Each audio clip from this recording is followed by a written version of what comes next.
procéder ce matin par le biais du ministre des Finances et du Budget à l'atelier de lancement de la gestion budgétaire.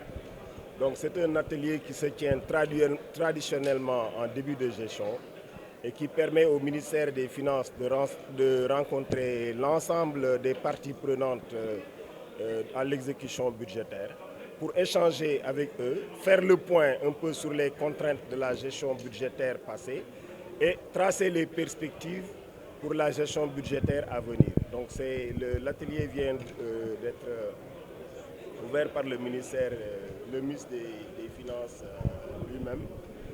Donc au cours de cet atelier, nous allons échanger avec l'ensemble des ministères techniques et responsables d'institutions constitutionnelles ici présents sur un peu les difficultés qu'ils ont rencontrées durant cette exécution budgétaire. Mais vous me permettrez juste de revenir un peu sur la gestion budgétaire 2022 qui a été marquée par, comme vous le savez, un certain nombre d'événements qui ont marqué l'exécution budgétaire. Je veux parler de la crise russo-ukrainienne qui s'est traduite par des tensions inflationnistes sur les marchés, par un renchérissement des prix des hydrocarbures. Il y a eu la crise au Mali qui a eu un impact également sur notre pays.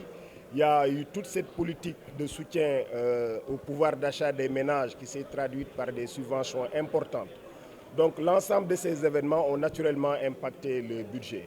Mais on peut noter toutefois que le budget a été exécuté dans d'excellentes conditions. Au finish, le budget 2023, nous avons eu un taux d'exécution de plus de 95,7% d'exécution financière du budget, avec un taux d'ordonnancement de l'ordre de 95,4%, ce qui montre que le budget a été exécuté quand même, malgré toutes les contraintes, dans d'excellentes conditions. Maintenant, l'exécution du budget fait appel à d'énormes transactions. Le ministre l'a rappelé, les bons d'engagement qui sont initiés pour la dépense, pour que les gens comprennent un peu toute la difficulté dans l'exécution, c'est plus de 88 000 bons d'engagement qui sont insérés dans le système. Donc c'est 88 000 transactions qui sont opérées dans l'année entre le ministère des Finances et l'ensemble des parties prenantes à l'exécution budgétaire. Mais nous pouvons au finish nous réduire vraiment de la bonne exécution du budget. Maintenant, pour le budget 2023, pour lequel nous procédons aujourd'hui au lancement, donc c'est dans un contexte de poursuite un peu des difficultés qui étaient connues en 2022. Vous avez toujours les effets de la crise russo-ukrainienne, vous avez toujours les effets de la Covid-19, vous avez également l'ensemble des mesures de subvention que l'État est appelé à prendre pour lutter contre la vie chère et soutenir le pouvoir d'achat des ménages sénégalais les plus vulnérables. Le ministre des Finances l'a rappelé, c'est pas moins de 550 milliards, dont 450 milliards pour l'énergie, 100 milliards pour soutenir les ménages. Il y a également le renforcement de la politique d'équité sociale et territoriale. Le ministre l'a rappelé, la poursuite des grands marqueurs sociaux de son Excellence, Monsieur le Président de la République, Promoville, PUDC, couverture maladie universelle, PUMA, dont les activités se poursuivront pour renforcer l'équité sociale et territoriale. Vous avez également la poursuite de la consolidation des mesures de revalorisation salariale qui vont également se poursuivre pour cette année.